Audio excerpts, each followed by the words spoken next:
إذ قال الله يا عيسى إني متوفيك ورافعك إلي ومطهرك من الذين كفروا وجاعل الذين اتبعوك فوق الذين كفروا إلى يوم القيامة ثم إلي مرجعكم فأحكم بينكم فيما كنتم فيه تختلفون فأما الذين كفروا فأعذبهم عذابا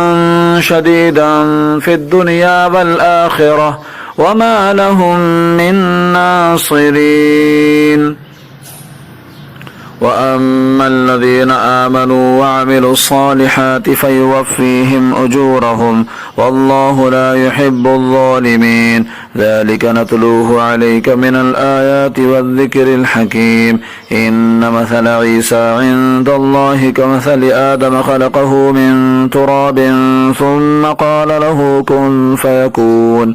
الحق من ربك فلا تكن من الممترين فمن حاجك فيه من بعد ما جاءك من العلم فقل تعالوا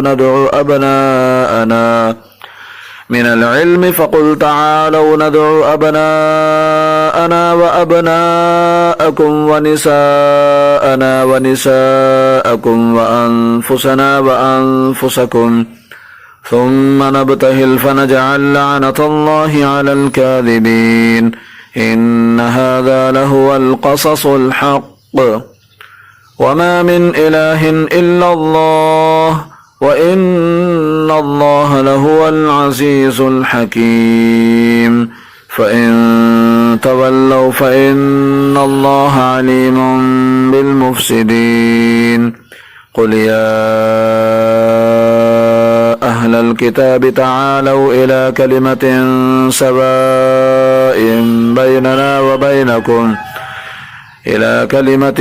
سواء بيننا وبينكم ألا نعبد إلا الله ولا نشرك به شيئا ولا يتخذ بعضنا بعضا أربابا من دون الله فإن تولوا فقولوا اشهدوا بأننا مسلمون يا أهل الكتاب لم تحاجون في إبراهيم وما أنزلت التوراة والإنجيل إلا من بعده أفلا تعقلون ها أنتم هؤلاء حاججتم فيما لكم به علم فلم تحاجون فيما ليس لكم به علم والله يعلم وأنتم لا تعلمون ما كان إبراهيم يهوديا ولا نصرانيا ولكن كان حنيفا مسلما وما كان من المشركين إن أولى الناس بإبراهيم للذين اتبعوه وهذا النبي والذين آمنوا والله ولي المؤمنين ودت طائفة من أهل الكتاب لو يضلونكم وما يضلون إلا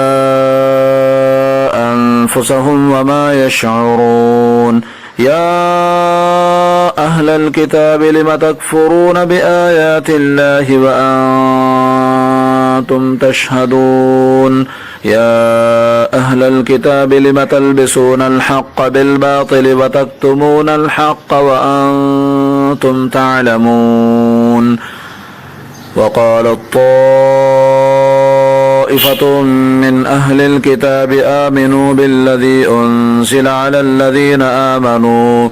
من أهل الكتاب آمنوا بالذي أنزل على الذين آمنوا وجه النهار واكفروا آخره لعلهم يرجعون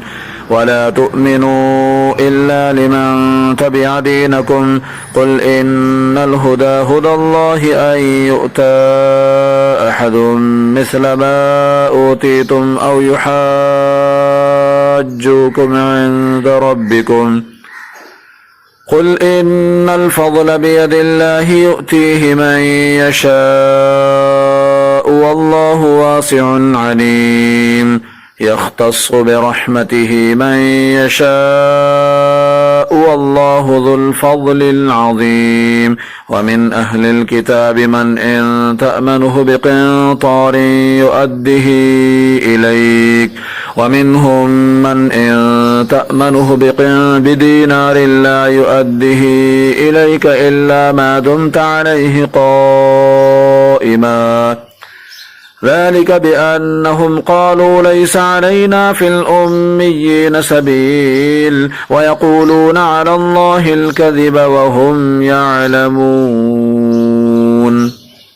بلى من أوفى بعهده واتقى فإن الله يحب المتقين إن الذين يشترون بعهد الله وأيمانهم ثمنا قليلا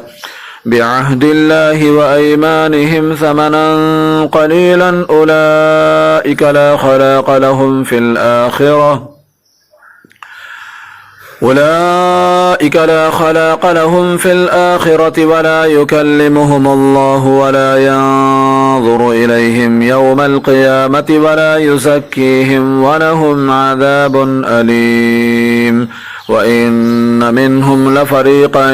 يلوون ألسنتهم بالكتاب لتحسبوه من الكتاب وما هو من الكتاب ويقولون هو من عند الله وما هو من عند الله ويقولون على الله الكذب وهم يعلمون ما كان لبشر أن يؤتيه الله الكتاب والحكم والنبوة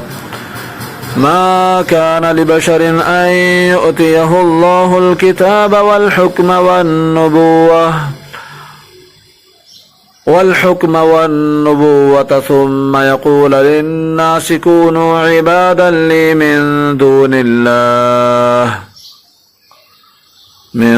دون الله ولكن كونوا ربانيين بما كنتم تعلمون الكتاب وبما كنتم تدرسون ولا يأمركم أن تتخذوا الملائكة والنبيين أربابا أيأمركم بالكفر بعد إذ أنتم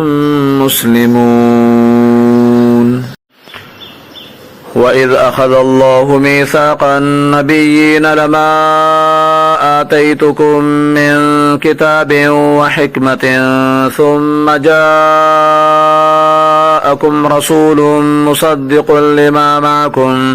رسول مصدق لما معكم لتؤمنن به ولتنصرنه قال أأقررتم وأخذتم على ذلكم إصري قالوا أقررنا قال فاشهدوا وأنا معكم من الشاهدين فمن تولى بعد ذلك فأولئك هم الفاسقون أفغير دين الله يبغون وله أسلم من في السماوات والأرض طوعا وكرها وإليه يرجعون قل آمنا بالله وما أنزل علينا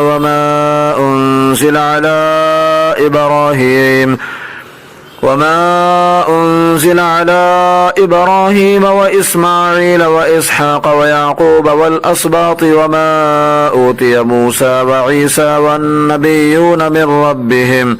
لا نفرق بين أحد منهم ونحن له مسلمون ومن يبتغ غير الإسلام دينا فلن يقبل منه وهو في الآخرة من الخاسرين كيف يهدي الله قوما كفروا بعد إيمانهم وشهدوا أن الرسول حق وجاءهم البينات والله لا يهدي القوم الظالمين أولئك جزاؤهم أن عليهم لعنة الله والملائكة والناس أجمعين خالدين فيها لا يخفف عنهم العذاب ولا هم ينظرون إلا الذين تابوا من بعد ذلك وأصلحوا فإن الله غفور رحيم. إن الذين كفروا بعد إيمانهم ثم ازدادوا كفرا لا تقبل توبتهم كفروا بعد إيمانهم ثم ازدادوا كفرا لا تقبل توبتهم وأولئك هم الضالون.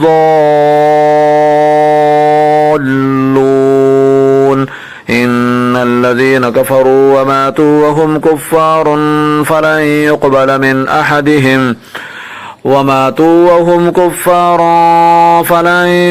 من أحدهم ملء الأرض ذهبا ولو افتدى به أولئك لهم عذاب أليم وما لهم من ناصرين.